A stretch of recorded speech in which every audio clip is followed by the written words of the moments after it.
Hello everyone, welcome to my channel Accounts Mini. And today we are going to discuss cash book with bank column for class 11. तो आज हम सीखेंगे double column cash book किस तरीके से prepare की जाती है। मैं ऑलरेडी आपको बता चुकी हूँ सब्सिडरी बुक्स क्या होती हैं। सब्सिडरी बुक्स क्या, जर्नल की जगह आप 8 बुक्स प्रिपेयर करते हो, वो भी बुक्स ऑफ ओरिजिनल एंट्री ही है, और आप एक मीनिंगफुल इन्फॉर्मेशन डिराइव करने के लिए सब्सिडरी बुक्स बना रहे हो। सबसे पहली बुक कैश बुक है। कैश बुक की सिंगल कॉलम कैश बुक मैं ऑलरेडी आपके साथ प्रीवियस वीडियो में डिस्कस कर चुकी हूँ, तो अगर आपने अभी तक वो नहीं देखी है तो आप उसे देख लीजिएगा। Link for the same I provide you in description box. तो आज हम सेकंड पार्ट कर रहे हैं कैश बुक का, that is cash book with bank column और डबल कॉलम कैश बुक। तो इसका फॉर्मेट पढ़ते हैं, एग्जाम्पल के थ्रू समझते हैं किस तरीके से पोस्टिंग करेंगे। कैश बुक भी कैश अकाउंट की तरह ही बनने वाली है, मैंने आपको ऑलरेडी बता चुकी हूँ ये चीज। अगर ये डबल कॉलम कैश बुक है तो बस अमाउंट के सेक्शन में जहां अमाउंट लिखते थे वहां कैश और बैंक दो सेक्शन में वो डिवाइड हो गया है, करेक्ट। अब अमाउंट की जगह आपके बिजनेस का हार्ड कैश वाला अकाउंट और आपके बिजनेस का बैंक अकाउंट जो है वो उसका बैलेंस, तो वो दो चीजों को आप यहाँ पर लिखने वाले हो। फॉर्मेट को एक बार दोबारा देख लेते हैं। अकाउंट के पार्ट से डिवाइडेड है, ये साइड क्रेडिट, ये साइड डेबिट। डेबिट साइड में आपकी डेट, किस दिन की ट्रांजैक्शन है, पर्टिकुलर में कौन सा account affected, voucher number, bill के थ्रू सपोर्टेड होनी चाहिए ट्रांजैक्शन, उस बिल का number. LF means ledger folio, जब आप लेजर बनाएंगे तो उसमें कैसे पोस्ट करेंगे ये चीज। कैश को अफेक्ट करने वाली ट्रांजैक्शन यहाँ पर, बैंक को अफेक्ट करने वाली ट्रांजैक्शंस यहाँ पर। सिमिलरली वो बिल्कुल सेम साइड, डेट आपकी, पर्टिकुलर्स में आप लिखेंगे account affected, voucher number you all know, LF ledger folio वाला सेक्शन। कैश का अकाउंट और बैंक का अकाउंट मींस कैश को अफेक्ट करने वाली चीजें कैश के सेक्शन में और बैंक को अफेक्ट करने वाली चीजें बैंक के सेक्शन में, आप उनको नोट डाउन करेंगे। रूल बहुत सिंपल है, कैश जब भी बढ़ेगा, बैंक अकाउंट जब भी बढ़ेगा वो इधर आएगा, और कैश और बैंक जिस भी रीजन से रिड्यूस होंगे वो इधर कवर करेंगे आप। कैश में कभी भी कैश का नाम नहीं लिख सकते और बैंक में कभी भी बैंक का नाम नहीं लिख सकते, लेकिन कैश में टू बैंक लिख सकते हो और बैंक में टू कैश आप लिख सकते हैं, करेक्ट। तो वन बाय वन समझते हैं आप एग्जाम्पल के थ्रू। आपको गिवन है कैश का बैलेंस, आपका कैश का बैलेंस गिवन है 1 लाख रुपीज का। अगर इसने कुछ नहीं भी कह रखा तो ये डेबिट का बैलेंस ही माना जाता है। आपके पर्स में जितने पैसे हैं उससे कभी नेगेटिव नहीं होंगे, है ना। इसको ऐसे याद रखिए कि बिजनेस में जितना हार्ड कैश पड़ा है वो निल हो सकता है बट वो नेगेटिव नहीं होगा। तो कैश का बैलेंस हमेशा ही डेबिट होता है। तो 1 लाख रुपए आपका बैलेंस गिवन है, तो आप इसे लिखेंगे to balance brought down 1 lakh rupees.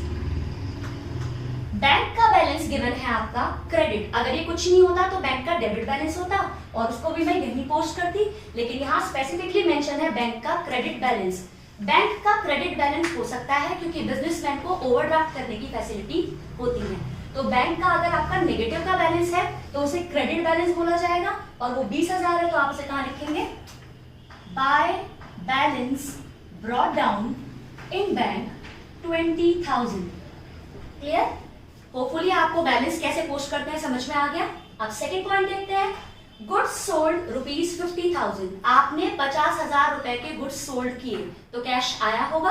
Cash जब भी बढ़ता है वो आप यहां लिखते हैं। कैश के सेक्शन में कितनी अमाउंट, 50,000, और किस रीजन से बढ़ा, क्योंकि आपने की है सेल्स। कैश में कभी भी कैश का नाम नहीं लिख सकते, लेजर पोस्टिंग वाला रूल चल रहा है। गुड्स परचेज फ्रॉम राम, आपने गुड्स खरीदे राम से, आप इस ट्रांजैक्शन को रिकॉर्ड ही नहीं करेंगे क्योंकि ये क्रेडिट ट्रांजैक्शन है। ये मैंने जब सिंगल कॉलम कैश बुक कराई थी तो वहां भी ये पॉइंट मैंने कवर किया था। क्रेडिट की ट्रांजैक्शंस को आप accordingly purchase book, sales book में लिखते हैं, उन्हें आप कैश बुक में कवर नहीं करते। D point is payment made to Ram by cheque. आपने राम से गुड्स खरीदे थे 30,000 के, आपने उसको चेक के थ्रू पेमेंट कर दिया। अगर आप राम को चेक के थ्रू पेमेंट करते हो तो आपका बैंक अकाउंट रिड्यूस होगा, करेक्ट। आप जब भी किसी को चेक इशू करते हो तो आपका बैंक कम होता है। तो आपने 30,000 का अगर राम को चेक इशू कर दिया तो राम की वजह से आपका बैंक अकाउंट रिड्यूस हो गया, कितना, 30,000 रुपीज, करेक्ट।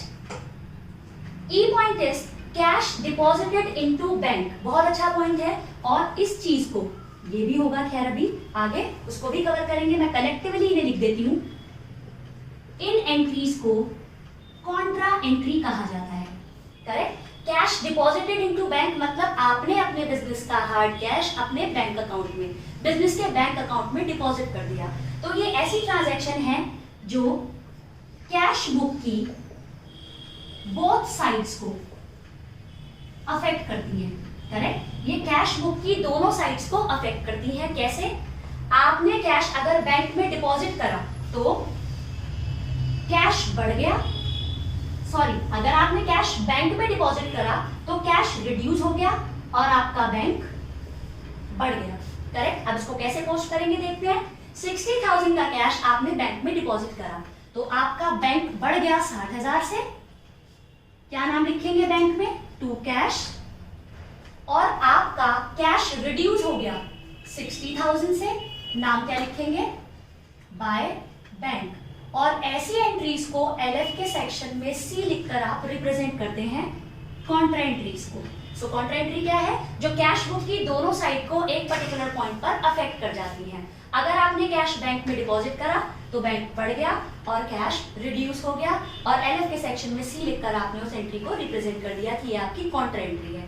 सेकंड से एक एग्जांपल को और लेते हैं ताकि कॉन्ट्रा एंट्री और अच्छे से क्लियर हो जाए। Cash withdrew from bank for office use, आपने ऑफिस यूज के लिए, बिजनेस के लिए कैश निकाला बैंक से, तो आपका क्या होगा? बैंक रिड्यूस हो जाएगा कितने अमाउंट से? 10,000 से। किस नाम से लिखेंगे बैंक में? Cash account. और आपका कैश बढ़ जाएगा 10,000, किस नाम से लिखेंगे? To bank. और एलएफ के सेक्शन में सी से आप इस एंट्री को रिप्रेजेंट करेंगे। कई बार एग्जाम्पल भी आता है कि कॉन्ट्रा एंट्री की 2 एग्जाम्पल्स बताइए, तो एग्जाम्पल यही 2 हैं। अगर आप कैश डिपॉजिट करते हो बैंक में या बैंक से विड्रॉ करते हो फॉर ऑफिस यूज, अगर ये बैंक से निकाल रहा होता फॉर पर्सनल यूज बिजनेसमैन, तो आप बैंक रिड्यूस करते और नाम लिखते ड्रॉइंग्स, तब ये कॉन्ट्रा एंट्री नहीं होती। करेक्ट, अब आगे देखते हैं। जी पॉइंट इज रेंट पेड ₹5,000, आपने 5,000 रुपए का रेंट पे किया, कुछ नहीं कह रखा, तो कैश पेमेंट किया है आपने बाय रेंट, आपका कैश रिड्यूस हो गया। Last point but not the least, salary paid by cheque ₹4,000, आपने चेक के थ्रू सैलरी पे की 4,000, तो आपका बैंक अकाउंट रिड्यूस हो जाएगा। नाम क्या लिखेंगे आप? सैलरी। करेक्ट, अब आपने सारी एंट्री पोस्ट कर दी है। अब हम करते हैं टोटलिंग। तो कैश के डेबिट साइड का अगर हम टोटल करें तो ये आ रहा है आपका 160, और क्रेडिट का अगर टोटल करें so this is 65। So total cash जो है 160, ये ज्यादा टोटल था तो दोनों साइड आप यही मेंशन करने वाले हैं। आपका बैलेंस बचेगा, क्रेडिट साइड बैलेंस आएगा, लेकिन ये डेबिट की वजह से है। डेबिट का बैलेंस कितना? 65 रिड्यूस करने के बाद ये अमाउंट आएगी हमारी 95,000। करेक्ट, अब टोटल करते हैं बैंक साइड का। बैंक डेबिट है 60,000 और बैंक क्रेडिट कितना है? 64,000, तो टोटल उस साइड का ज्यादा है, तो आप 64 दोनों साइड लिखने वाले हैं। और आपका बैलेंस आएगा इधर 4,000, इसको आप लिखें to balance brought down. Bank का बैलेंस पहले भी ओवरड्राफ्ट था और अभी भी ओवरड्राफ्ट ही रहा है। जरूरी नहीं है कि हमेशा क्रेडिट हो, ये डेबिट और क्रेडिट दोनों हो सकता है। सो बैंक का बैलेंस आ गया आपका 4,000 रुपीज। ये बैलेंस क्रेडिट का बैलेंस बोला जाएगा और ओवरड्राफ्ट है ये आपका 4,000 रुपीज। करेक्ट, बैंक का बैलेंस डेबिट भी हो सकता है, क्रेडिट भी हो सकता है। तो आज हमने मेनली क्या पढ़ा कि अगर आपको कैश और बैंक के बैलेंसेस गिवन है, डेबिट का बैलेंस है तो आप डेबिट साइड लिखेंगे, क्रेडिट का बैलेंस है तो आप क्रेडिट साइड लिखेंगे। कैश का बैलेंस डेबिट ही होता है, बैंक का बैलेंस डेबिट भी हो सकता है और क्रेडिट भी हो सकता है। विद दैट, अगर आप कभी भी गुड्स सोल्ड करते हैं फॉर कैश तो आपका कैश बढ़ेगा। अगर आप पेमेंट करते हो थ्रू चेक तो आपका बैंक अकाउंट रिड्यूस होगा। विद दैट, अगर आप कैश डिपॉजिट करते हो बैंक में या बैंक से विड्रॉ करते हो फॉर ऑफिस यूज, तो ऐसी ट्रांजैक्शंस को कॉन्ट्रा एंट्री कहा जाता है। और कॉन्ट्रा एंट्री कैश बुक की दोनों साइड में एक टाइम पर प्रेजेंट की जाती है और एलएफ के सेक्शन में सी से उनको रिप्रेजेंट किया जाता है। जैसे एक ट्रांजैक्शन दोबारा से रिवाइज करा दूं, कैश मैंने डिपॉजिट किया बैंक में तो मैंने बैंक बढ़ा दिया कैश के नाम से और कैश रिड्यूस कर दिया बैंक के नाम से, फिर अकॉर्डिंगली हमने इसके बैलेंस निकाल दिए। आई होप आपको ये समझ में आया है। अगर आपको मेरी वीडियोस अच्छी लगती है तो इन्हें लाइक कीजिए, शेयर कीजिए, subscribe my channel and don't forget to press the bell icon so that you can get the notifications of my latest updates. Thank you.